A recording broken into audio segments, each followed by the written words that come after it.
I make this episodes, I make this podcast for people like me who have chosen to be free. It's not for everyone. People don't make that decision every day. If you watch The Matrix, that guy went back because all he wanted was to forget about freedom. He wanted a script for his life, and he wants to live that script. He didn't want the power in his hands. So this episode is only for the people who want to be free. That's it. Can't free everyone. Stop trying. I know there's someone out there that wants to help everybody. You can't free everyone.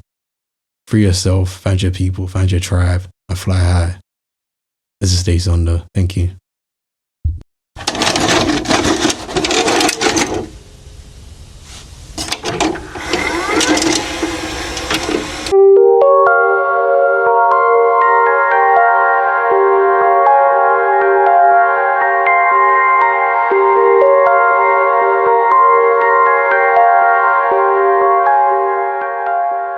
Free will does not exist. All we have is the illusion of choice. And we think that illusion means that we have ultimate power to make any decision we want in life. The idea of free will is always been so fucking interesting to me because it felt empowering at first, especially when I first got into religion. And how they talk about the story of Jesus is about us realizing that we have the free will to make any decision we want. But most importantly, I think the story of Jesus talking about how we're part of God. And with that, we have a lot of power to create reality we want. And I like that idea. But the further I go into religion, the more elevated my perspective on a lot of things goes. And with that knowledge, for example, before religion, I would say which is the interesting thing about religion, I think what the purpose was, at least originally. I'm not saying this is how it is for everyone. I'm just talking about myself right now. Just from my experience, it was religion. I had a lot of questions, and religion, I did the necessary parts that I needed in understanding the world that we see today, and just how the spiritual part of the world is just as important as the practical parts of the world as well. I'm working hard and all that, but the spiritual side adds to everything to create a full picture. But once I started getting into it and I started getting more questions, I was like, when you analyze the story of Jesus, they preach about it. I'm not going to say the actual story, but they preach about it in a way that free will is important. God wants you to understand that you have free will to make good decisions and all of that. But how can free will exist if God predetermines how your life goes? It's a complete contradiction of everything they're teaching us. So if free will doesn't exist, then what is the illusion that we have? That would be the illusion of choice. The illusion of choice is then determined only by the options we see available. Which means if I have to respond to a situation, I only have, in my mind, I've already developed 5 ways of seeing the situation. So in my mind, the free will, or the term free will, I guess, comes in by saying I can pick one out of those 5. I don't have to keep picking one option, right? But how can that be free will? Because these options somehow, some way landed in my mind for me to be able to pick, which only means I have the illusion of choice. And within the illusion of choice, I can either repeat a mistake or I can make a different decision. But that's still not free will. Because how did the 5 decisions come to me in the first place? That had to have been placed in my sights in some type of way. Maybe someone told me, maybe I saw this, I watched a video, whatever it may be, that landed me to be able to understand this concept to then apply to the situation, which means we only have choice available to us. So if for example, if someone who grew up on the streets, all they see around them is the drug life. They see the drug life and they see the 9-to-5 life. They saw the 9-to-5 life from their parents and they see the drug life from the drug dealer driving the nice cars with the nice chains and the rest of the things that people think are important, right? you only see two options. And in those two options, you see a 9 to 5, not even the nice 9 to 5 that is necessary, like the CEO life. You see a 9 to 5 with just a worker, and you see a drug dealer who has all the power, the respect of everyone around him.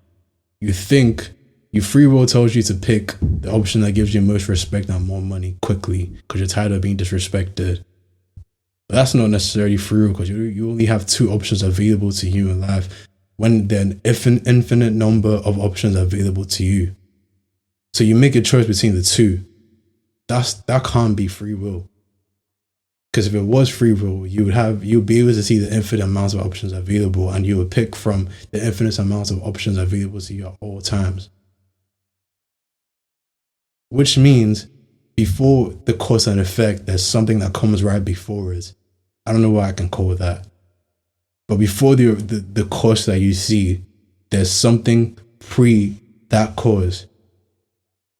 I really wish I had the right word for that. But there's something pre that cause that sparked that in your mind to realize an option for you to go in life. It's like you deciding that you wanted to be a plastic surgeon.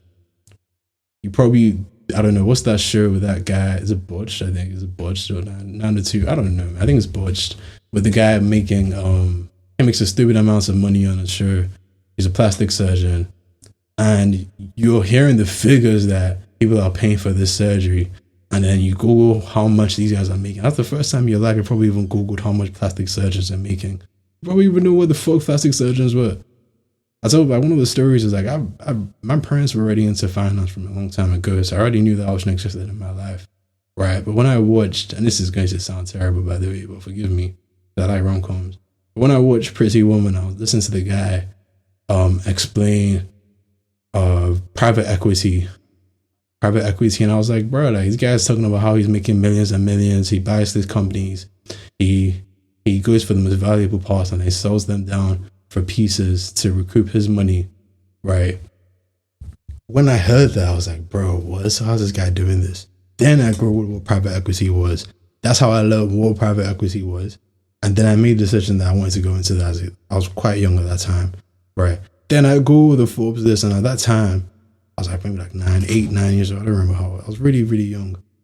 And on the Forbes list, most of the people at that time were finance guys. In the top 10 list, there were finance guys. I was like, okay, shit. I was making a shit ton of money, so I have to go into finance to make a shit ton of money. That was my thinking. But those options were already available to me. I only explore them further. If the first ever option in my life that I ever saw was something like music, and my parents were, my parents were great musicians that made lots of money from music, I would think music was the only option I really had. Now, there'll be something else available to me as I go. I watch shows. I'm like, okay, being an actor is an option as well. I don't have to rap. I can sing as well. Those are options available. Like, now you have the illusion of choice to pick what path you want to be on. But that's also based upon your talents, the genetics, development of your skills as well. That leads you down a certain path. So how can that still be free will if all the things that are placed around you to make a certain decision have been purposely placed around you to make that decision? Can free will still exist in that scenario? No. So in our whole life, I mean, free will doesn't exist and will never exist. But choice exists, which is why I think it's important for anyone to soak up as much knowledge as possible from all different aspects of life. I remember a conversation I had with someone, and I wish you know this one, by the way. I remember a conversation I had with someone, and she was telling me how she can't learn anything from anyone who isn't a Christian. Like, not that she can't, but it's like, why does she feel the need to learn anything from anyone who's not a Christian? Because everything she needs to know is either in the Bible or but taught to her by someone who is a Christian, as aligned with her beliefs. And I thought that was the dumbest thing in the world at that time, and it's still one of the fucking dumbest things I've ever heard in my life, because you're limiting yourself to just learning from this specific group. And there are millions and millions and billions of groups in the world of how you can learn. There's an infinite number of ways to learn. There's an infinite number of ways for you to reach God. That's why I really, really, really can't stand how they teach about God, and it makes it out to seem like a white man with a beard. I mean, that's propaganda and marketing as well. But they make it seem like he's a guy up in heaven watching over us at the same time. The idea of God to me is more of energy. God to me is like a super computer. I don't think there's a figure watching us from heaven, watching our every steps and saying, okay, no, I'm going to take you through this, and I'll take you through that. I think life is just full of cycles of mathematical equations. I struggle with that word. I don't know why. Equations that lead us to certain things. Complex math, really, because life isn't linear either. It's just full of loops and loops and loops, right? So if I make a decision that I want better for myself and I want a new way of life, then I'll have to go out of my way to study.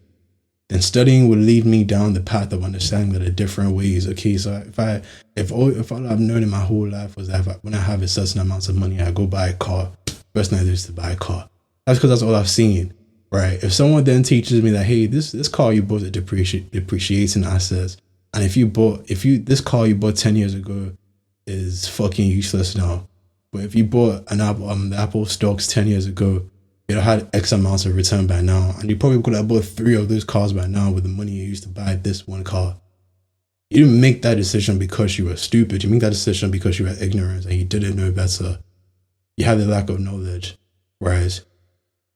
That would mean that having as much knowledge as possible and exposing yourself to different sources of information will lead you to make the best decision, because now you have more tools in your arsenal. When I was watching the new deGrasse Tyson, you can watch it as well, about free will. He's talking to someone about free will, and they brought up the example of a comedian who's on stage and his joke failed, his joke bombed, right? And an experienced comedian doesn't know how to react to that situation because they don't have as many tools in their arsenal to respond to that situation in an adequate way. So they may panic, they may start to insult the audience, they may storm off the stage, right? But an experienced comedian who has bombed a few times knows by this point that, okay, panicking and getting on the stage is the wrong option. That didn't serve me last time. Maybe I can make another joke as you have my mic on. That was the joke they made. I'm not a funny guy, so I can't make it sound funny, but like something like, oh, is my mic on? That's an experienced comedian, because one, you've either seen other people bomb and they rescue their performance that way, or two, you've failed enough times that now you know this is an option. All of that comes to this point that I'm about to make right now. With anything you want to do in life, you have 2 options. You have to study, then practice for the next how many years, your 10,000 hours that you need to put in, to have different options available to you to respond to the situation adequately. Or you can fail, take the lessons from it, make yourself better, more experienced, wiser, and then when you're presented with options at different points, you react because you have the tools in your arsenal now to pick the right option to succeed. And if that's the case, then failure doesn't actually exist. It only exists if you stop trying or if you stop learning. Which comes to my final point of, why are you afraid to do anything you want to do in life if everything has already been predetermined, and if you think something long enough, you will succeed? Now, a level of success that you're going to get from that is dependent on so many more variables. Someone like Serena Williams, she practiced for a very long time in her life. But no matter how well I practice, I'm never going to be Serena Williams because I don't have the genetics to match up to what she has. So she has the genetics plus the experience plus the time, plus she's practiced much longer than I ever have and I ever will, to be honest. So she's going to go on to win. I'm using a woman as an example, but I mean, you can substitute that with Roger Federer or something, or Nadal, whoever you want to pick, or Alcaraz right now, right? And he's going to go on to win Wimbledon, and I may just be the best amateur guy in my state, in my city. There's a difference there. There's a difference. However, he has more tools to respond in a tennis match than I do. So if I went into the boxing ring with Mike Tyson, and I somehow, some way, I landed a punch on Mike Tyson, his experience has taught him how to react when that punch lands in him. He can either panic and go backwards, or he can eat the punch, block, and hit me right after, and I go down. That's experience. That comes with practicing so much that he knows how to react even in this situation. And in an economic downturn, for example, the best thing about the economic markets is the transfer of wealth, or the stock market, sorry, is the transfer of wealth.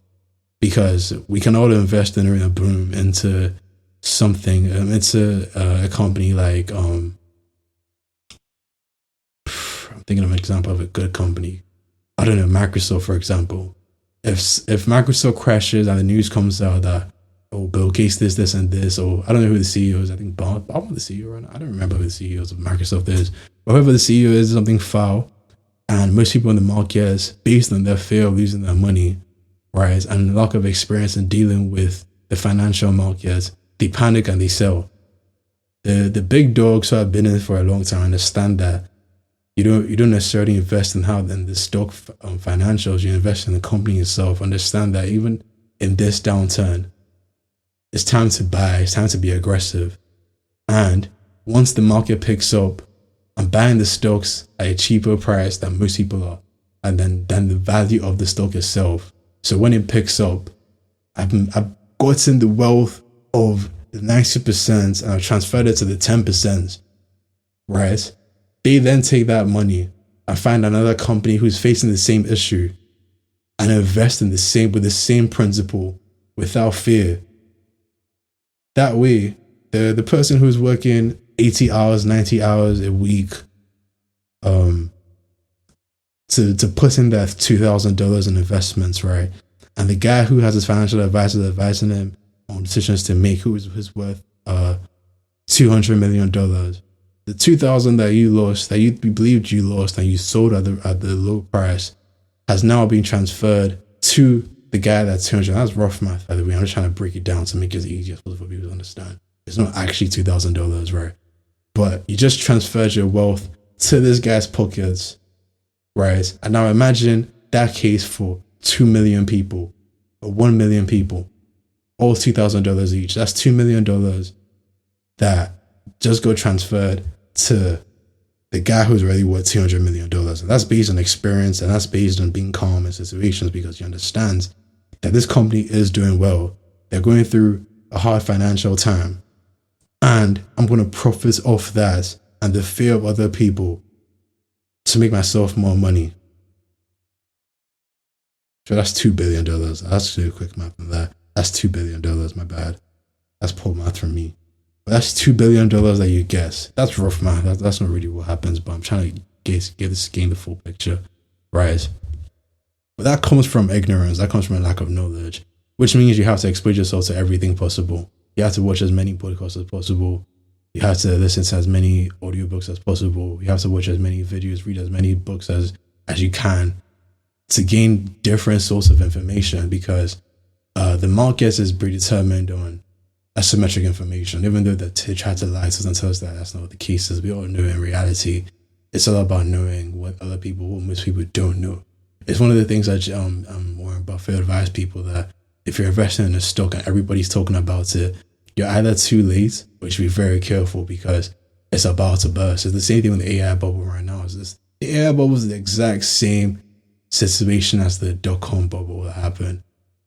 Things are going crazy. The money is moving stupidly. Everyone is creating companies. People are investing stupidly because they don't want to miss out on the next opportunity. But at some point, the bubble will burst, and you realize a lot of these companies are actually meaningless. And making no money, and falsifying the figures. Like the woman that just got she's on federal charges right now, I believe, for trying. I think I don't know, it was JP Morgan. She defrauded $50 million in investments in a company, and they found out she was faking the figures. Right? Things like that happen. Things like that happen all the time. And the lack of knowledge is what leads to situations like that.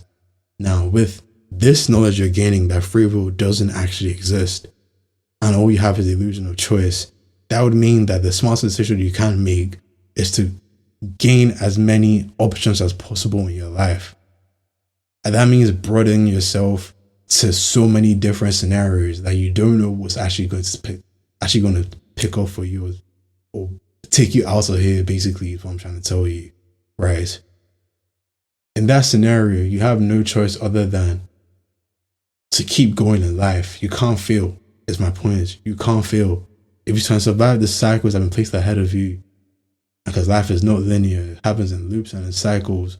The downturns, the great moments of your life where you can't do no wrong. It's all part of a cycle. It all works together to produce the next cycle. If you do well in this cycle, you learn your lesson in this cycle. You don't repeat the same scenario again in your life because you know how to respond to something that took you 2 years to respond to because you had to learn that lesson. It only takes you 5 minutes to respond to because now you know when to recognize when this is happening. You know how to respond, and then you move on to the next cycle to solve right now. Your mind is noisy, but underneath all of the noise is a quiet pulse. The pulse of what you actually want, not from what's been prepackaged for you. It's the thing with advertising. I'm so interested in advertising now. And you study a lot of the advertising campaigns and you see what they do, how they trick people into believing they want something. They put something familiar in the ads. They add colors that trigger a certain feeling, a chemical reaction in you. And you can't figure out why you like this ad that makes you buy this product. But all of that is science. There's science behind all of that. There's a studying that's been going on you. So as you're scrolling through the timeline, you click on a certain tweet, like a certain post, you're being studied and studied and studied, which is why sometimes you see ads that directly relate to something you thought about. You're like, how the fuck did my phone listen to me? How the fuck did my phone know that I was interested in this? And then you buy it. They don't pause buy, you buy it immediately. You're like, fuck, I actually needed this. I've been thinking about it for a while. And it's placed in front of me, so I have no other option but to buy this right now. The other day, you think you satisfied yourself and you got what you wanted, but in reality, you didn't get what you wanted, but they made you want it, and they presented it to you, and then you spent your money making someone else richer. The game is a good game if you can figure out how to profit off it. I'm sorry, I'm not the moral police. I'm not necessarily here to tell you that the world is terrible and, oh my God, we need to burn this world down. Like, guy, just find your place, make your money, enjoy your life, use money as a tool to better yourself and the people around you. That's how I see the world. That's how I choose to see the world, at least. True choice isn't about having endless options, about knowing which options are actually yours. It's the feeling of the pull of your own life beneath the static of recommendations on the algorithms, the trend cycles, the peer pressure. So when you begin to notice the difference between what excites you and what satisfies the culture's idea of success, you can then make a good option for yourself or a good decision for yourself. Sorry. It's subtle, but it's there. It's like a whisper asking you to notice yourself.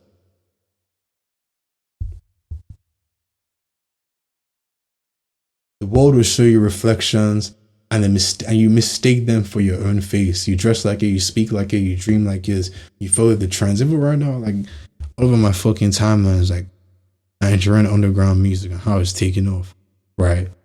I can listen to that music and tell myself, okay, do I like this or do I not like this? But a lot of people in the world are not like that. A lot of people in the world are going to see the tweets, go ahead and listen to the music, and they're going to like this, not because they necessarily want to hear this, but because before they even listen to the music, they've been told this is amazing music and everybody has to tap in now. This is the best thing ever. So when you listen from the ears of someone that has already been impressed before they even played the song. And now when you play the song, you're only confirming to yourself that, oh, I like this. But did you actually like this, or are you just following the trend of what people are already saying because you're afraid to stand out?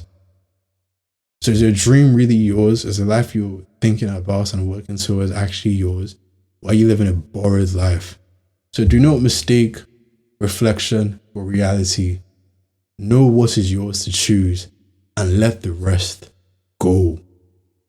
There's nothing to be afraid of if your life has already been predetermined. The whole story of Jesus is telling us that your life is actually not yours. We're all puppets on a string and we're just dancing to his song, dancing to his tune right now. Before he was born, they wrote the Bible to say that, oh, we chose this, and there's going to be one day. It's going to be the chosen one day, and it's going to do this, and it's going to die, and it's going to come back alive, and it's going to go. All of those stories, man. If you're a Christian, listen to this. I can't listen to me. I don't listen to this podcast because I might trigger you, or I might confirm a belief you already had. Right? Because everything I'm saying contradicts everything probably your pastor already told you in life. Right? But it's important for people to note this because you have to ask the right questions. And for some reason, Christians don't like asking questions. They're completely against it. I don't know why that's a sin to them, but it is what it is, I guess. But in The Matrix, if you watch it, and I like the breakdown that Neil deGrasse Tyson gave with Lauren Fishburne on The Matrix. You watch that and the Star Talk. It's really interesting. But the whole story is just telling us about the illusion of choice and how most people, if they had the option of knowing how their life would turn out, they would still choose to not know how it's going to turn out because it makes them go crazy if they know exactly how life is going to happen. Because like, what's the point then? Why do I know the things I know? Why do I want to know the exact path I'm going to walk on? Because now you completely lost the freedom that you believed you had. Because freedom isn't real. And if freedom isn't real, then why are you fighting what you think you want or what you actually want for yourself? You would just continue down the path. If you knew for sure that you were going to be a billionaire, right? Why would you be afraid of making certain choices in life or to go after that business meeting? Why would you be nervous? If you knew at some point you get it, even if I don't get this one, it may be the next one. It may be two business deals down from this that will change my life. At some point, you know you're going to get it. So now the nervousness is gone, the anxiety is gone, the fear is gone. And all you just do is you just act, you work, and you take your action. You take action on decisions you want to take action on. And then you wait for the right time for it to come and to meet you at the right time. But you have to be the right person for the right opportunity as well. That's why sometimes you have to grow into an opportunity for you to take it, because it goes down to an example of if you give a car to a 13-year-old to drive, right? They're fucking going to crash that car. If you give that same car to a 40-year-old to drive who has experience driving, they're not going to crash the car. They're less likely to crash the car. I'm not going to say they're not going to crash the car, but they're less likely to crash the car because they're wiser. They don't feel the need to speed through life. They know when to slow down. They understand the importance and value of their life and in preserving their life to see the 60-year-old version of themselves. At 20-something, you don't necessarily think about the 60-year-old version of yourself. You're thinking about your 22-year-old version of yourself and how you want to live fast, how you want to enjoy every moment, without realizing that the decisions that you make today could fuck up your life in 40 years. Because again, that's choice.